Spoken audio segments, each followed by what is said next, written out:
Welcome to another behind-the-scenes episode at the Playboy Mansion. Crystal Hefner was just 22 years old when she first appeared in Playboy magazine. Less than 3 months later, she was dating Playboy's founder, Hugh Hefner, who was 60 years her senior, meaning he was 82 at the time she was 22. She eventually became his third wife. They remained married for close to 5 years until he died in 2017. But in her new book, Crystal Hefner, who will join us in a moment, paints a darker picture of life with Hefner, different from this chipper and seemingly carefree young woman during a tour of her home, the Playboy Mansion. Just kidding. Stop. Welcome to the bedroom. This is the bedroom of all bedrooms. This is the iconic panty chandelier. This is the bed. The bed. Ooh! Playboy Mansion bed, master bedroom bed. Rather than the glitz and glamour, parties and fun, Crystal Hefner writes in her book about a tiny room they called the Vanity, a glorified closet, which was the only place she could have privacy in her own home. Quote, in the Vanity, I could stop worrying about what I looked like every second, whether I was smiling the right way, whether I was dressed the right way, whether my hair looked right, whether my breasts were perfect enough, how I compared to the other women. It was always explicitly a competition. The book is called Only Say Good Things, Surviving Playboy and Finding Myself.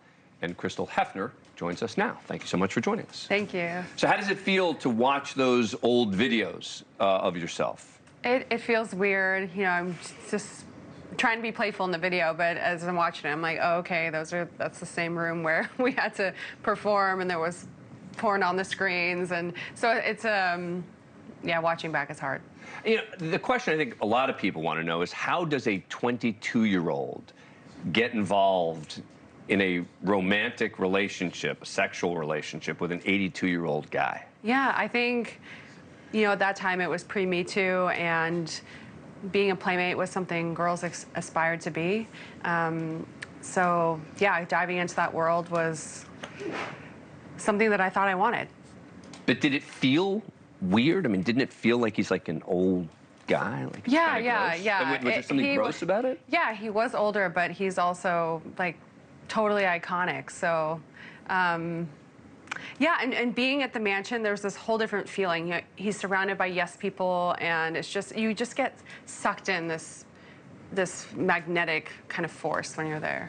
You talk about deprogramming. What did you mean by that? When I left the mansion, I didn't realize how much it really affected me. When I tried to move on to new relationships, I found it really hard. I was still finding myself in relationships with people that were controlling and manipulative.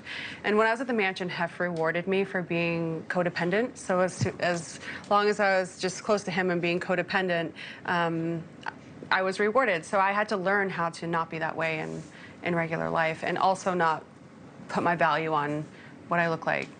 You're 37 now. Yes. And this is part of your history, right? You, I presume, are dating now and single. And what is it like to have been Hefner's ex-wife?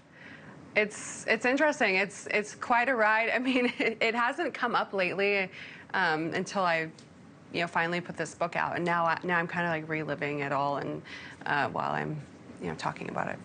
When you say reliving it, is that, I assume that's a negative thing? Yeah. I think back and I feel, yeah, that was pretty gross. It was a hard environment, and the book dives into the psychology of it, because I was introspective. I'm like, how did I end up there? Like, how did I end up there? What went wrong in my life that led me to, you know, marry somebody that was 60 years older than me? And was it only after he died you realized this? Yeah. So you would have stayed married to him for...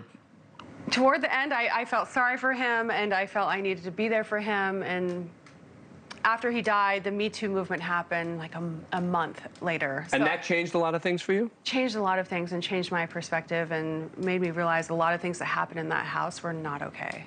Like what?